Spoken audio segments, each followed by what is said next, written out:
gentlemen. Oh, good evening, ladies and gentlemen. Welcome to Apollo's Next Show. Now, before we start the show, I call one of our best singer in Pangasinan. He's the winner of Jawang of Excellence Grand Champion Male category and from Ivory Records. Please welcome Mr. Walter Rems Robosa.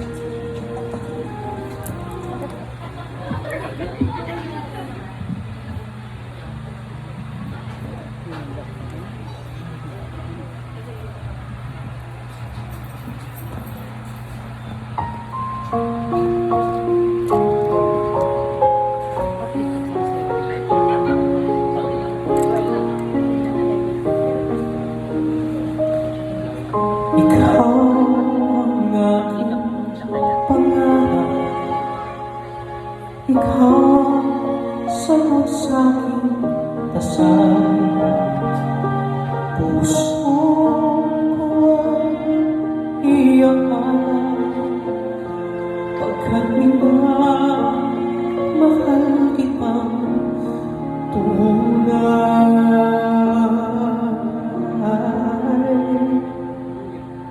Mula nang makilala ka, buhay ko'y biglang nag-iba. Ngunit mahal, ikaw ay nasaan. Aking minimithi ay ikaw lang. Ikaw ang aking pag-ibig, ang nagbibigay kulay sa aking daigdig. Wala nang naisip pa.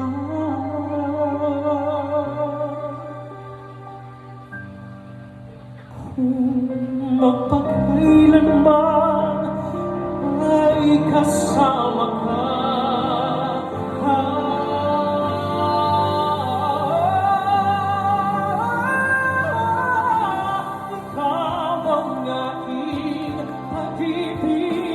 ang nagbibigay kulay sa aking daigdig. Wala nang naisip pa. Kung mapakailanman ay kasama ka, ikaw ang pangarap.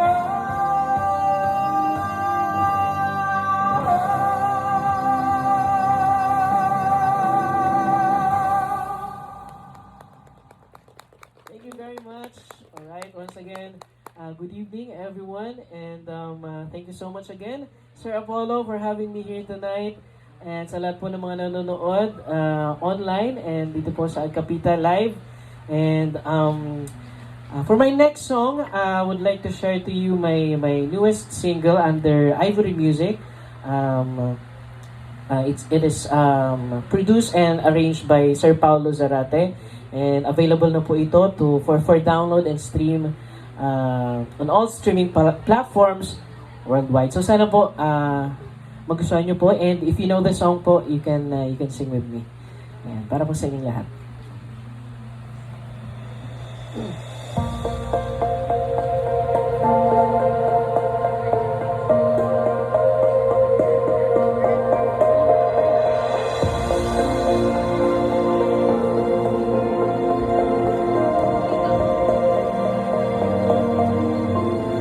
I'm lying alone with my head on the phone, thinking of you till it hurts. I know you want to.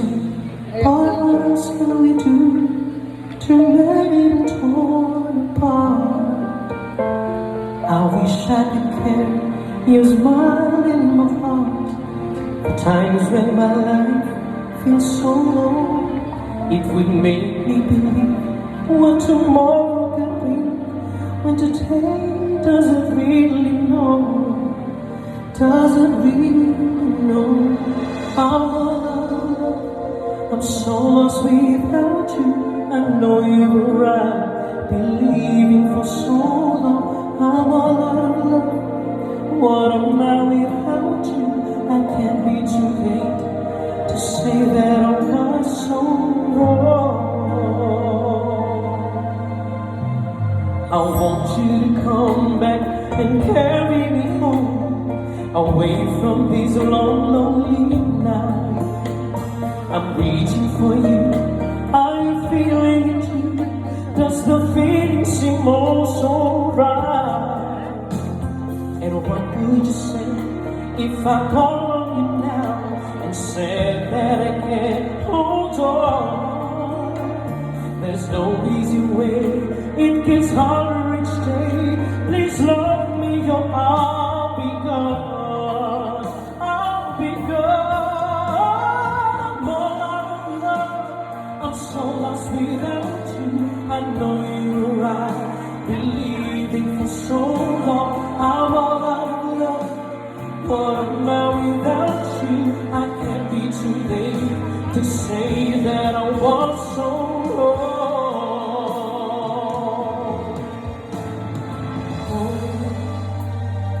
What are you thinking of? What are you thinking of? What are you thinking of? What are you thinking?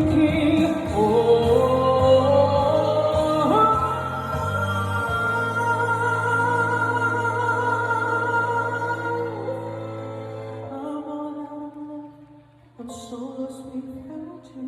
I know you're right, believing for so long. I'm all out of love. What am I without you? I can't be too late.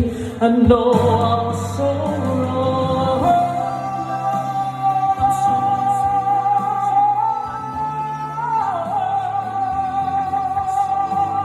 I'm all out of love. What am I without you? I can't be too late. I know I was so wrong. I'm all out of love.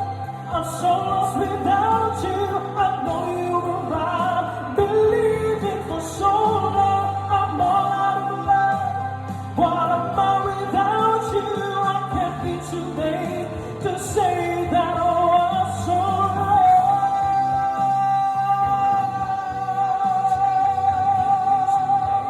To say that I was so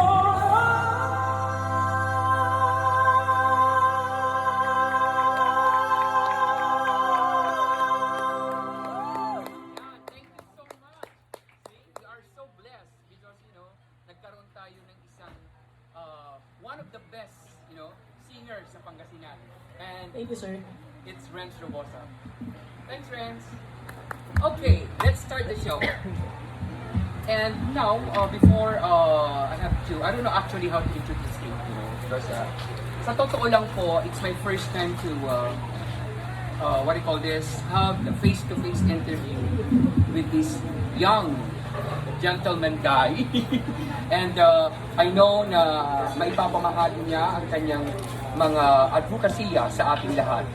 Okay, so no further ado, I would like to introduce to you our very own Honorable Philip Tudor Cruz, our board member of Pangasinan District 2. Yes.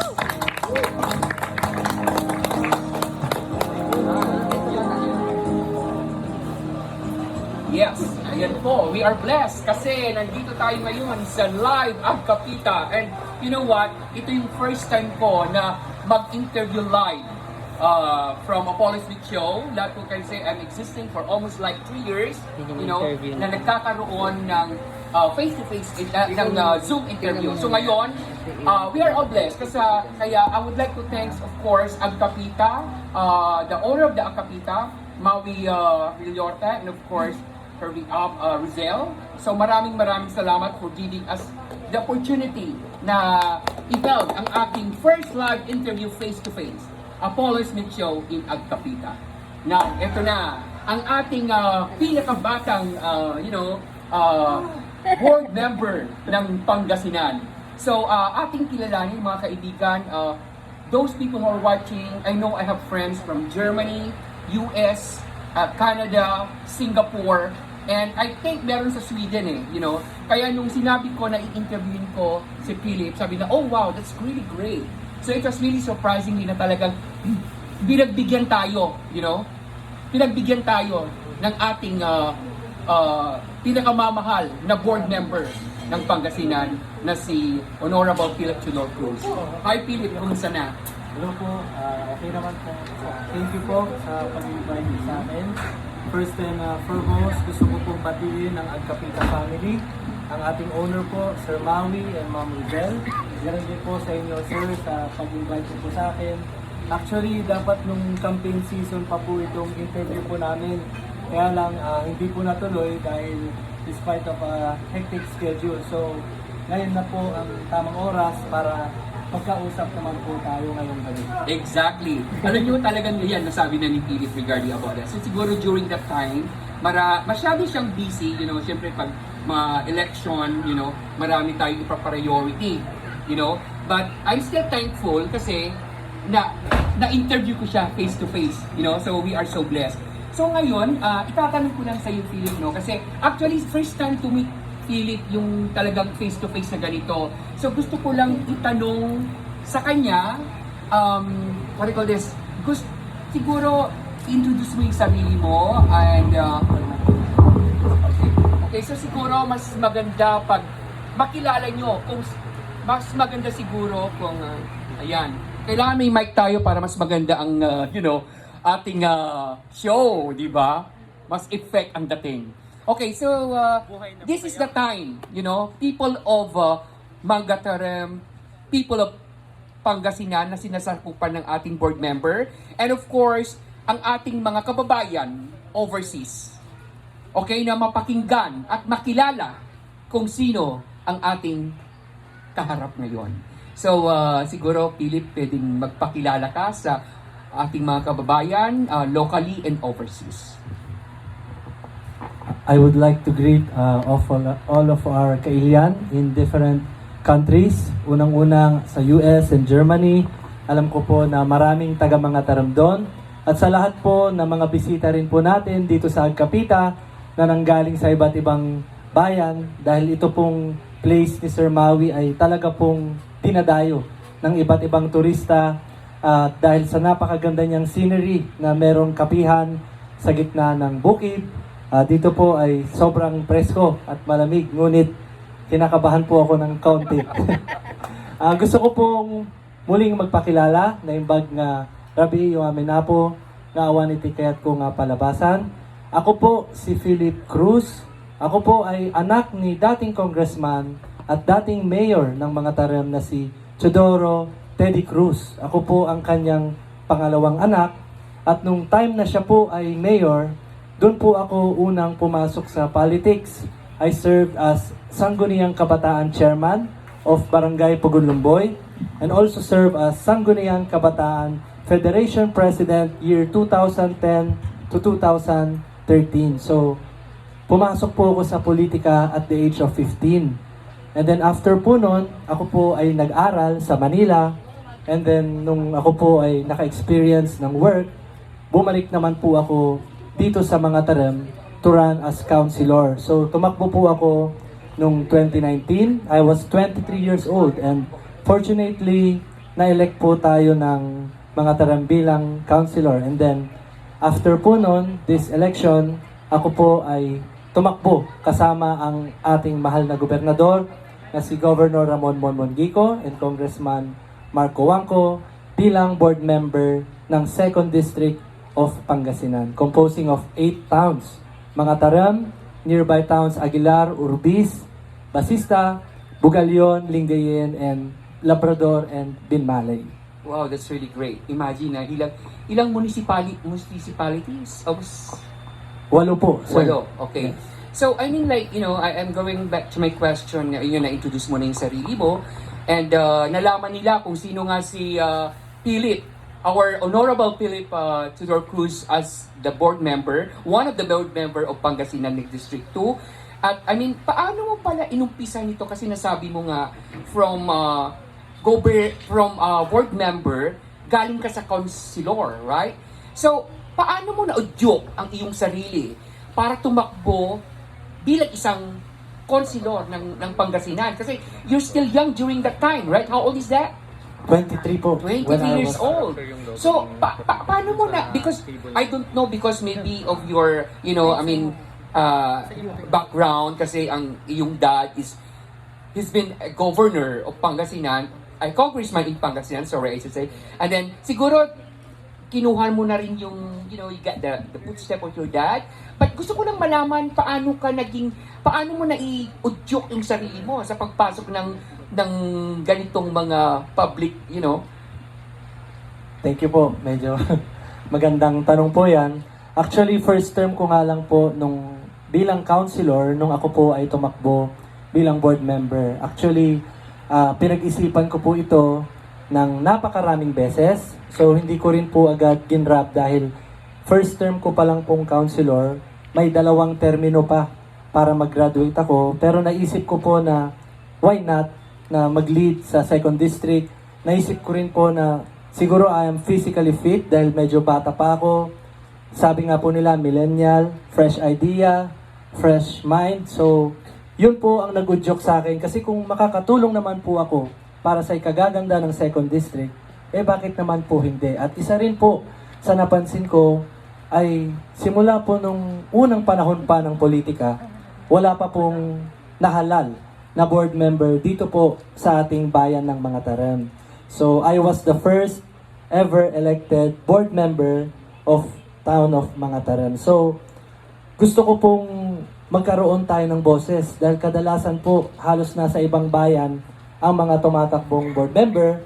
Yung iba po medyo nakakaligtaan na rin po ang ating town. So, nag-decide ako na why not that we will have a voice, our own voice here in Mga Taram. So, yun po ang nagpapayag sa akin. But it was a very hard decision dahil hindi po biro itong pinasok ko. Hindi ko rin po na-imagine na kakayanin ko, honestly, dahil sa lawak ng aking nasasakupan. Pero ako po ay humingi ng sign kay Lord. Nagpunta po ako sa simbahan bago ako nag-file. And sabi naman po ng Father na kinausap ko, if it's the good of the many, bakit hindi? So, yun na po ang nag-udyok sa akin na tumakbo bilang board member. Sabi ko, ito na yung sign. Okay, that's really great. And as you've mentioned a while ago that bakit hindi ako ang maging voice ng let's say kabataan, kasi you're still young, you go into this kind of public governments, so paano mo matutulungan ang ating mga kababayan if you have the voice na gusto mong iparating sa kanila? Like, of course, you have your, advocacy na dapat itulong sa ating mga kababayan, kung ano yung mga iniisip mo, kasi you're still new in this kind of the designation, from councilor kasi biglang nag-board member ka na paano mo ngayon, paano mo ngayon ipapakita at sasabihin sa ating mga kababayan na you are in this level already? Kasi nga, sabi mo nga, we have the voice na dapat itulong or whatever gawin ng ating mga kababayan na pwede itulong. So gusto namin malaman kung ano yung mga advokasya mo na pwede mong, ipamaghagi sa ating mga kababayan, not only in local, but of course overseas na nakikinig ngayon. Thank you po ulit sa magandang question.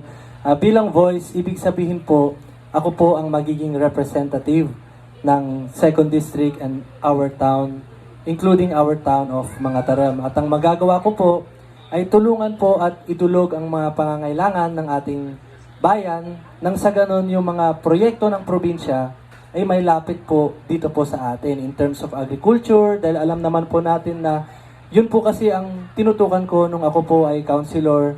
Ako po ay umiikot sa mga magsasaka, nagbibigay po ng mga farm sprayer at kung ano-ano pa sa barangay. Ganon din po sa pangangailangan ng iba't ibang barangay. So, ang magagawa ko po ay ilapit ang pangangailangan natin doon po sa probinsya nang sa ganon matugunan po in terms of agriculture, education, scholarship, dahil marami po dito sa atin ang may kailangan noon. At infrastructure at kalusugan. Dahil also we have a mga Taram District Hospital in Casilagan. So, siguro pagandahin natin yung healthcare. Yun po ang masasabi ko na ilalaban ko po ang mga Taram dahil ang nagde-decide po lahat ng proyekto ay gobernador. So, kaming mga board member, kami lang po ang nag-a-approve ng kung ano ang gustong gawin ni gobernador. So, isa po ako sa mag-voice out sa kanya na kailangan po natin ng ganito, ganyan, at ganoon din po kay Congressman Marco Wangco dahil nag-usap na po kami, marami rin po siyang planong project dito po sa mga Taram. Ako po ay in close coordination with the Kapitan kung ano po ang kailangan sa barangay. Maraming barangay pa po ang walang covered court, nandyan po ang DPWH. So, magtutulungan po kami. Yun po ang magiging boses ko, but I will not be the one to decide kung anong klaseng project, but I will support sector of agriculture, infrastructure, and education, and healthcare. Okay, that's really great. Napakaluwag, alam mo yun, I mean, dapat maunawaan natin kung anong kinasasakupan lang ni Kirit, you know? Kasi, it's really hard for us to, okay, board member, ano bang ngayon na ipaliwanag na sa atin kung anong sinasakop niya, you know? So, sa palagay mo kasi dito sa mga Tarim nga, ano yung nakikita mo na, di ba, may mga barangay tayo, ano yung nakikita mo regarding about the agriculture na pwedeng, you know, lift up, something like that? Kasi may mga, ano tayo dito sa mga Tarim, right? Mayroon tayong mga barangay.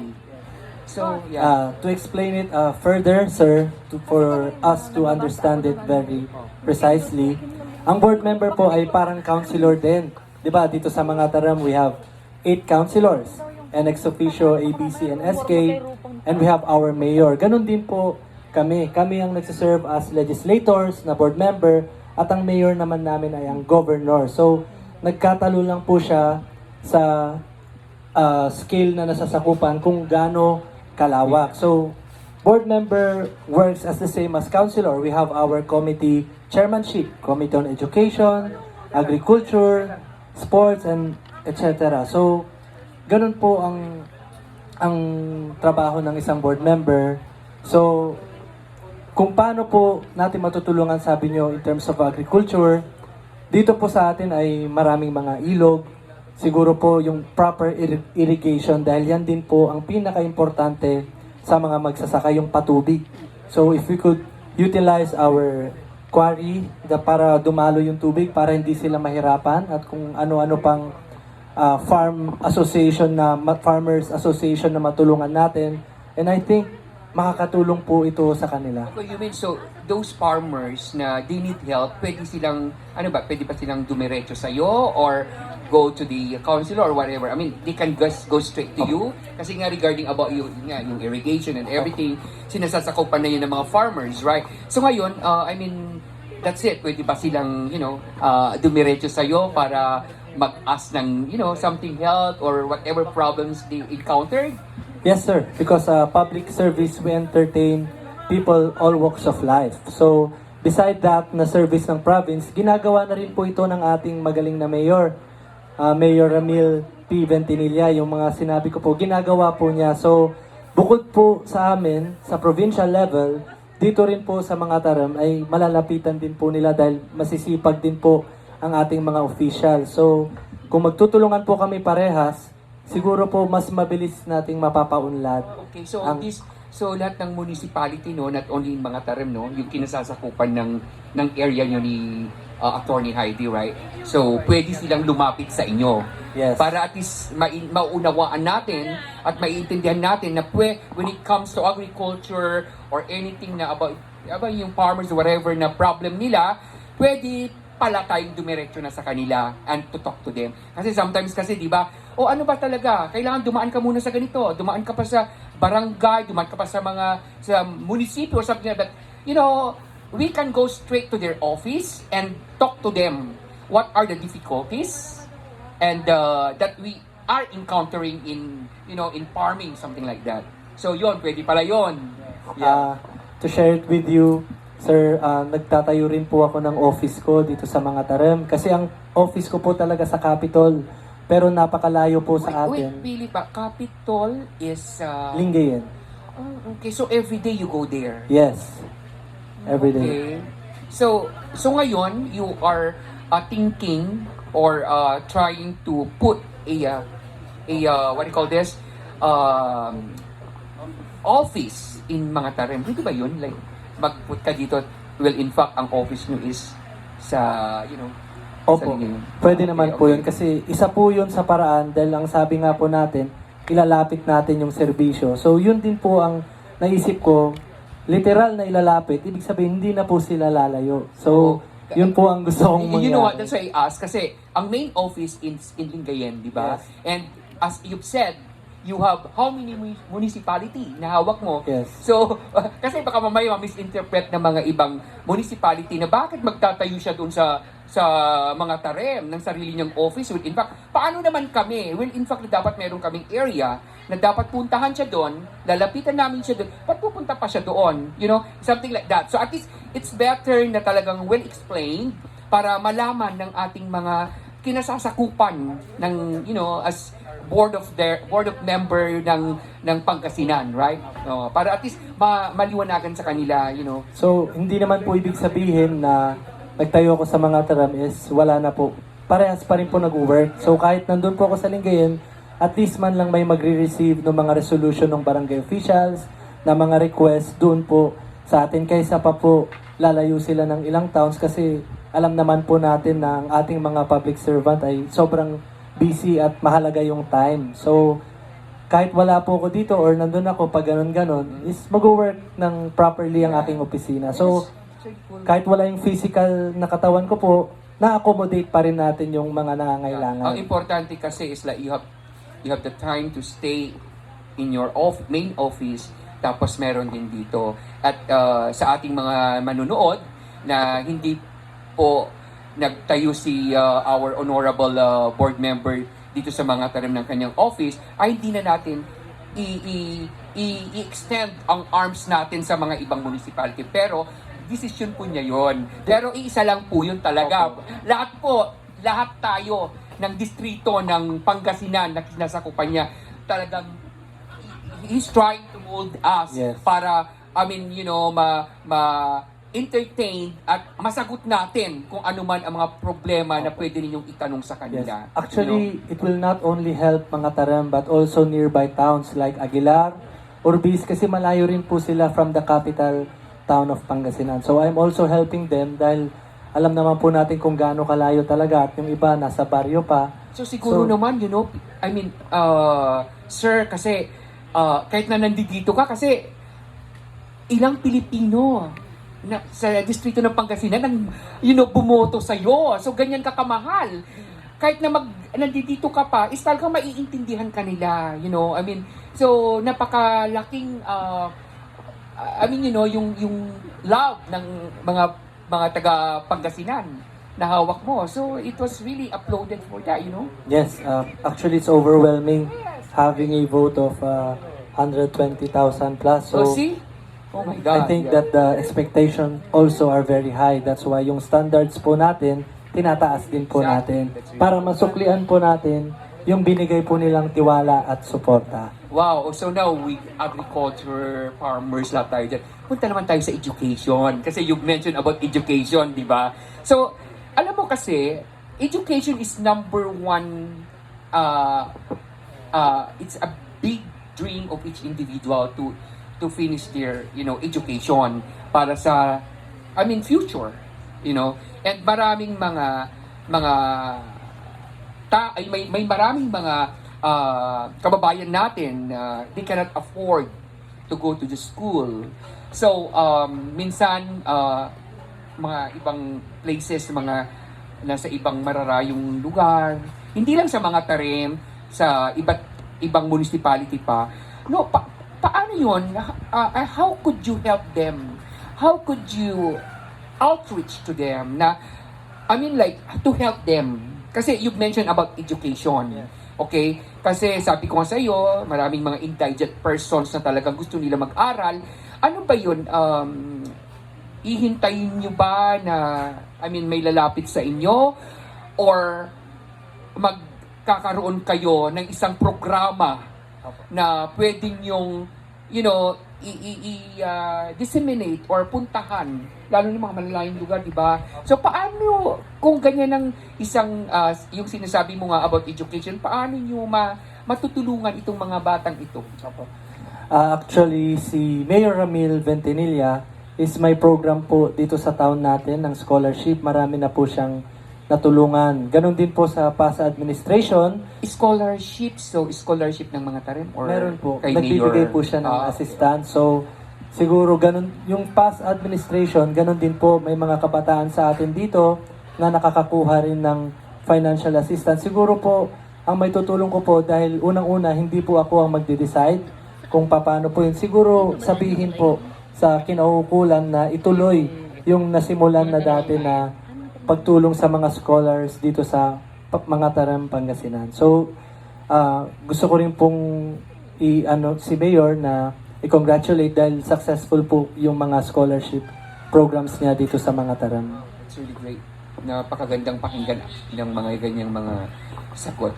So mga kaibigan, ngayon is naririnig ninyo si our board member, si Sir Philip, na baka kasi may mga gustong magtanong, pwede po tayong mag-ask ng question. May mga kababayan kasi tayo na minsan, alam mo yun, from overseas. Alam mo yun, minsan gusto nilang itanong kung anong pwedeng itanong sa inyo, sa'yo, something like that. Sige po, basta wag lang math. Meron ba ang ating, by the way, I would like to thanks Jordan Parcarse, our first runner of Miss Mangatay Pride, na siya ang ating editor-in-chief about this. So, she's so really good in doing all this. Siya pong ating editor-in-chief. Okay, so ayan, may mga katanungan ka. Okay, so yes, you can answer it or mag-pass ka or whatever, something like that. I mean, nasa sa'yo yun. Yes, pero siguro naman. Maganda daw ang mga katanungan. Okay, ang ating first question is, what are your essential duties as the board member of the 2nd District of Pangasinan? Actually, nasagot niya na ito kanina. Legislation. Yes, exactly. So About siguro ordinance, pakiano about... muna lang siguro sa kanila. Opo, Yeah. parang councilor din po, kami po ang nag-a-approve ng mga proyekto ng gobyerno, ng governor. So lahat ng ordinance din po na ginagawa dito sa bayan natin, ina-approve din po namin doon. At pwede rin po akong gumawa ng batas para sa ikakatulong ng ating mga mamamayan. Pero pinag-aaralan ko pa po as of now. Like for example, our LGBT na magkaroon ng anti-discrimination, because alam nyo naman po na sabi nyo nga kanina na ang ating mga LGBT is may mga matatalino rin po talaga, may mga professional. So, I think it would help them na para hindi sila ma-discriminate and all. Alam nyo po naman dito sa Pilipinas, Ayan, LGBT. maraming marites. Nakikinig kayo. This is the time for you to, boys, ilabas nyo na. Andyan na. Our Sir Philip is willing to help you when it comes to diversity and equality. So, andyan. Ayan, we can handle all this kind of discrimination. Anyway, andyan naman ang tutulong sa atin. So, we have to be thankful for him. Okay? So, ito sir, ang pangalawang tanong. Okay. Can government strategy and action raise sustainable economic growth? Can government strategy and action raise sustainable economic growth? Yes, of course. Yeah. Yeah. So, what is your strategy of, like, In line with the governor. Wow. So that's kasi po, sabi ko nga sa inyo, silang executive. Exactly. So, we will support kung ikakabuti naman po ng ating probinsya. Wow. So, That's great. Okay, ito pa. Many members, ito na.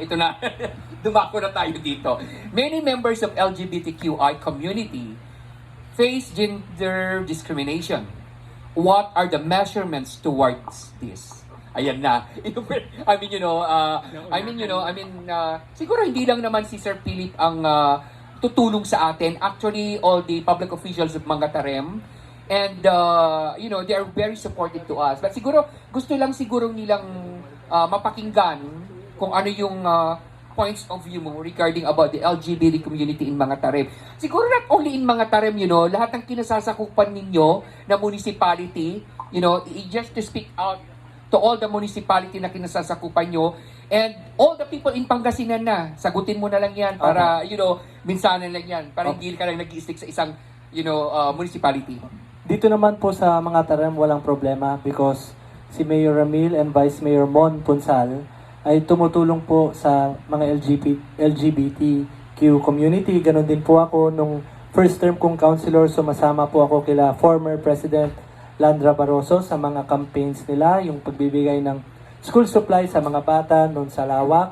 So, sa tingin ko po, yun po talaga ang kailangan ng ating mga LGBTs, yung alam nilang yung mga leader nila ay in support with them all of their programs. Sa lahat po, maski contest nila ay tumutulong po kami. So, ang magagawa po natin is sa pamamagitan ng batas. So, doon po kasi nagiging okay ang lahat. Yun po ang rules dito sa ating bayan at sa buong probinsya ng Pangasinan. So, pinag-aaralan ko po yun, pati yung Gender Equality Ordinance na ginagawa na sa ibang probinsya. So, nagtanong po ako doon sa Sangguniang Panlalawigan kung may bill na ba dito na ganon. So, wala pa po. So, tinatry ko pong kausapin. Kasi si our President Ferdinand Edgarin Marcos, now, who am I to judge? Di ba? Yun yung sabi niya sa, sinabi niya. So, ayun, at least kayo na matataas na pinuno is hindi kayo nagpapabaya na nagdi-discriminate ng mga tao. Tinutulungan nyo pa rin sila. Paano nyo sila i-lift up? Kasi itong mga tao ito is hindi naman po sila basta-basta rin dyan. Opo. So maraming salamat for Opo. that. Thank you so much In addition for that. po, siguro kasi kung titignan nila yung leader is in support with them, they will have a high moral. So, lalo silang mabuboost yung confidence nila. They will feel worthy sa community dahil napapansin sila. So, yun po ang gusto kong palakasin. Dito po, ganun din po ang LGU Mga Tarem of Mayor Ramil, Vice Mayor Mon, at lahat ng councilor. Yun din po ang sa tingin kong sinusupport po namin. Wow. At pansin ko nga yan kasi every time all the LGBT events is sinusupport talaga nila. So, ayan, meron pa rin. May humahabol pa rin. Ayan, meron pa rin tayo. Thanks, Jordan. Ayan. Sum-sum gati. Hello, mga Dot ko. kaibigan. Ang show natin is 45 minutes lang. So, pag hindi po natin na sagot or marami pang mga katanungan, so siguro sa pagbabalik ko na sa susunod, maybe next year, December, kung gusto pa ninyong this kind of, interview with our honorable board member. So, pag hindi po natin nasagot lahat ang inyong mga katanungan, bibigyan natin siguro to ng part 2, sir. Okay. Allah, my God. Naloka naman ako dito. Okay, ito na.